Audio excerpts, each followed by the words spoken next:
आवाज आ रही है? नहीं, थोड़ा थोड़ा जोर बोलना पड़ेगा। थोड़ा जोर से बोले, फोन पास में रख लें थोड़ा। हाँ, एक मिनट। हाँ, एक मिनट। ठीक है, विनीता जी बोलिए। परम दयाल अनंत सुख सम्राट आदि सदगुरु सर्वात्माओं के सदगुरु सर्व सृष्टि के सदगुरु सुखराम जी महाराज ने धन्य हो। राम राम सा प्रणाम। धिन धिनता को जन्म है, जहाँ पद खोजो आय, फिर धिन सो सुख राम के, रया राम लिवलाय।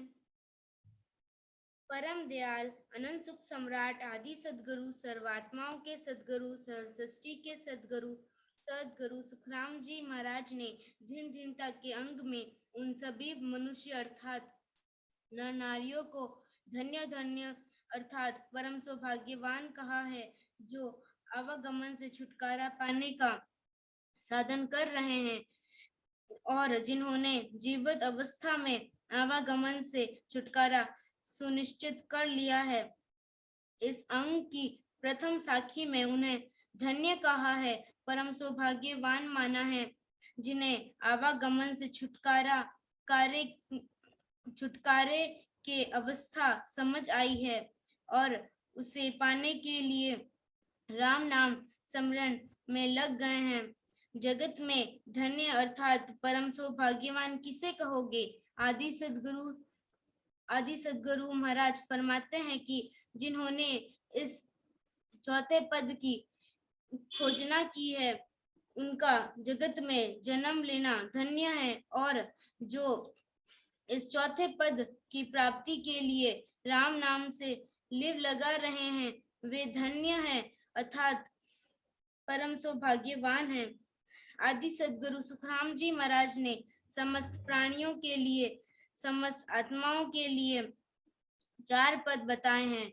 एक माया रूपी पद है, दूजो चेतन जान, तीजो पद सो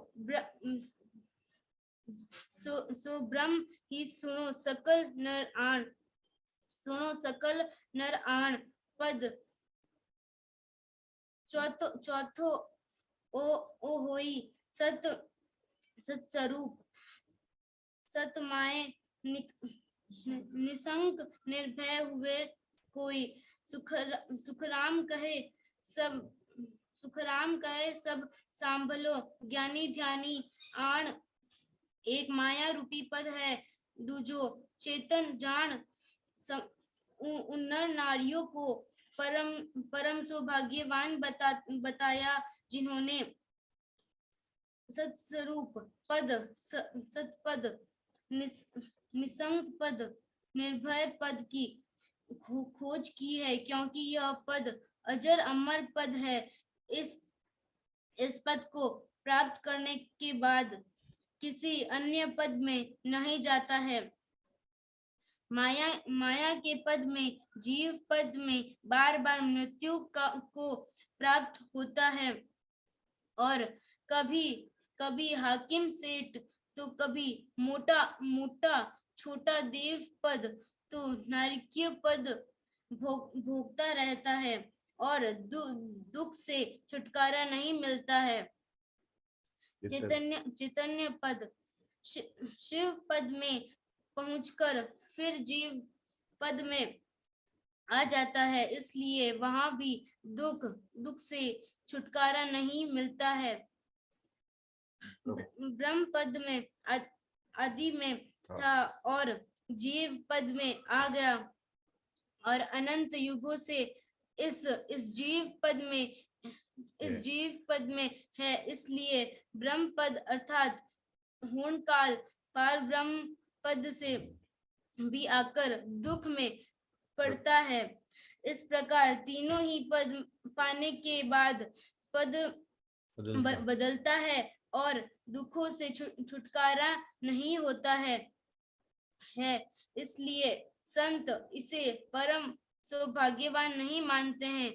परम सौभाग्यवान वही है जिसने चौथे पद की खोज की समझ बनाए और फिर उसे पाने के लिए श्वास में राम नाम का विधिवत सुमिरन कर रहे हैं।